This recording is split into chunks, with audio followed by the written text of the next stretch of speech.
Hello there, this is Juan Carlos Gonzalez, a Microsoft 365 and Microsoft Teams MVP.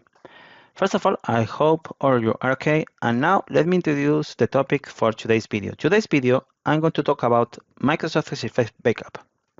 I'm going to demonstrate you particularly how you can do the backup of SharePoint sites in your tenancy. So let's go. So here I am in one of my tenancies where I have Microsoft 365 Backup available. And what I'm going to do now is just to click on settings in here. I have Microsoft 365 Backup available. I have already done the setup of Microsoft 365 Backup in my tenancy. And as you can see here, I'm already doing some backup of sites in the tenancy. So since this is still in preview, that means that it's not generally available. For now, you can only define a backup policy per workload. So I'm going to edit the policy I have already in place.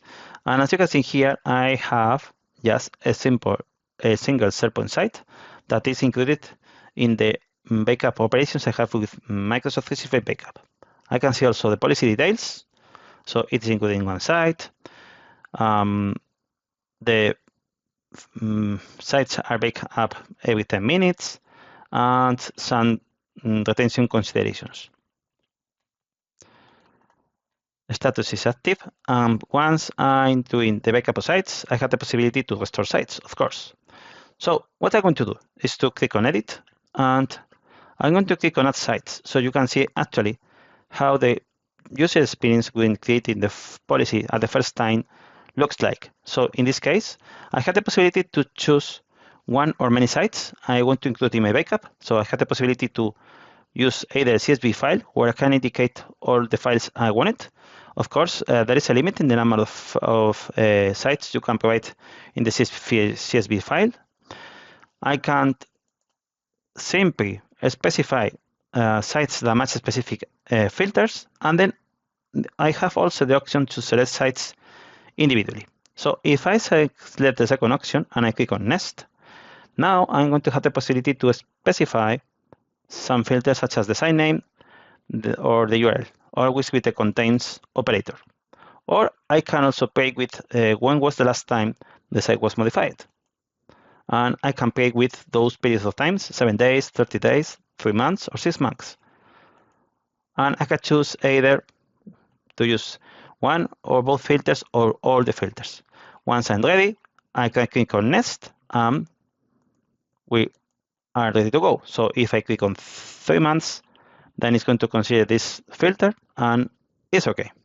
If I click on Go Back, and I click on Select Sites individually, then what I have to do here is to click on Set Sites and select any of the sites I have in here. So for instance, I can select this one, I can click on Add, and then I can click on Next, and once I'm ready, I can click on Add Type Policy. Of course, I can go back, edit the policy, I can cancel, and I can cancel at any point. In this case, I already have a policy that is including these specific sites. As you can see here, I can pause backups at any point. I can even remove sites from the. I can see also remove sites from this backup policy. I have not removed any, so that's not a problem. As you can see here, if I select the site, I can click on remove, so immediately it's going to appear in here. So I'm going to close this panel. Once I have my policy in place, what I can start doing is just to restore sites. And I can also see the details of the backup policy. Again, if I click on View Details, same panel I have just shown is appearing. So let's go to Restorations. If I click on Restorations, I can see the different backups I'm doing for my sites. So as you can see here, you can see different restoration tasks based on the policy. And what I can do here is just to click a new task or see a new task. So for instance, if I click in this one, I'm going to see the details. I did a restoration, this particular date, using a specific restore point. Cool. So how I restore a site from a backup? You need to click on new task, and then you have to choose which of the workloads supported by Microsoft 365 Backup you want to use. In this case, SharePoint Sites. Then again, you can select the sites you want to restore by using a CSV or select sites individually. I'm going to go to the second option, then select sites. Then obviously it's only offering the single site I have in the backup policy. I had to click on Add. Then I had to click on Next. And now what I can do is just select the restoration point I want to use in order to restore the site. So first of all, you need to indicate the time zone. So in this case, I'm going to select Madrid. The date is going to be today, and then the time, considering it's 2:45 p.m. in this virtual machine, maybe I can choose 8 a.m. Now I'm going to see the list of restoration points I have available. So as you can see here, since I did the backup of this site a time ago, I have a restoration point on the daily backup that is done by Microsoft 365 Backup. So I can select a faster restoration point. That is a recommendation, of course. I can always not do that. So I'm going to go just to the date and the time I want it.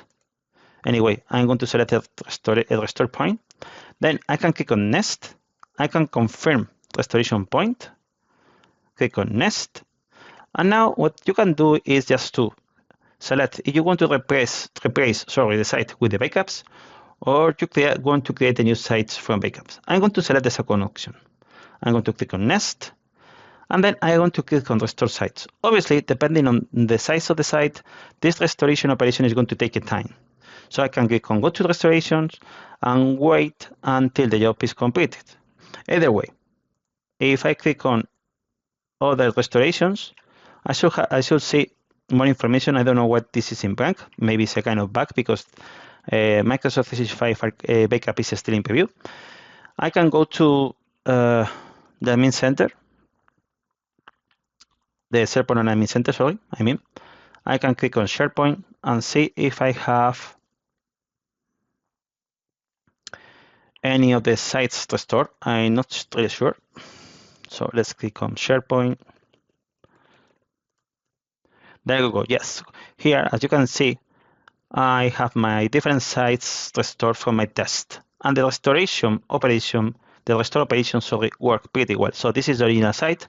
And here, as you can see, I have sites coming from restoring the original site on a different site from the backup I have. And that's all. Super useful to have the possibility to have a Microsoft tool for doing backup of sites, also OneDrive, Exchange inboxes. The backup of Microsoft Teams is coming later at some point.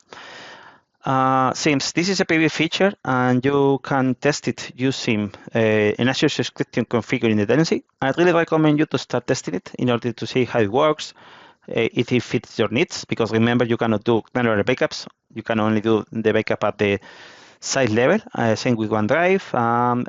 You have a little bit of more granularity with Exchange mailboxes, but in general, this is the first version of the tool, so there is a lot of room for improvement, of course. And as I was saying, that's all for today. I hope you have found this video useful. And yeah, see you in the next video. Bye bye.